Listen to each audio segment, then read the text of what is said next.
History also reminds us of the importance of the present time, which is the only opportunity we have to take the different and too often fragmented components of our collective past to prepare the foundation for a unified and collective future.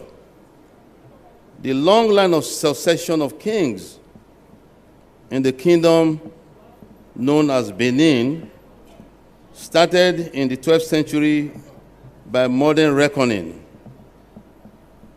There may be some different views about the origin of some of our ancestors, but there is unanimity in the shared heritage between the peoples of Benin and Ile-Ife in identifying Oduduwa as a forebear of kingship in many kingdoms in part of Africa called Nigeria today.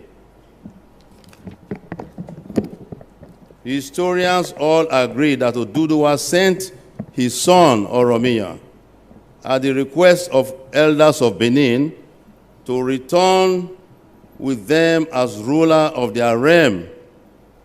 Oromiyan's stay in Benin may have been short, but before he left, a child was born to him who was later crowned Oba, and is known today as Eweka I. Oromiyan's time in Benin, however short-lived, he was an Oba, and so he was the first Oba after the Ogiso dynasty came to an end. He established Obaship in Benin. By implication, therefore, the listing of past Obas should therefore begin from Oromiyan, as it is listed in the Garewa's book. Short history of Benin, actually making my revered father 39th Oba that reigned in Benin, if the listing is counted from and should be counted from Oromiyan. I therefore stand before you today as the 40th Oba of Benin.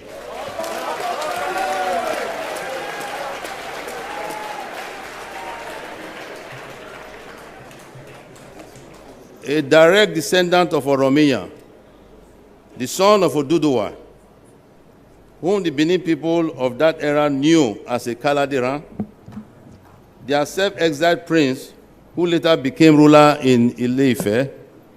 The Benin people recognize Oduduwa and his origin, but it is not our place to force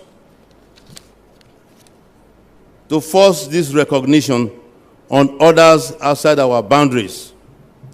The history of the world is a shared one, and there will certainly be unexpected connections in future.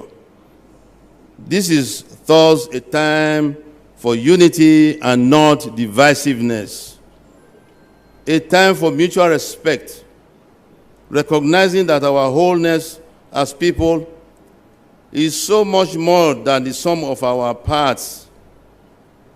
E pluribus unum.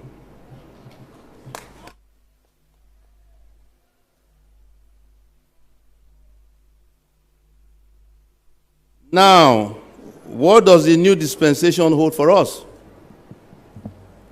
The Oba remains the channel through which the powers of the ancestors continue to guide and protect the kingdom and its people.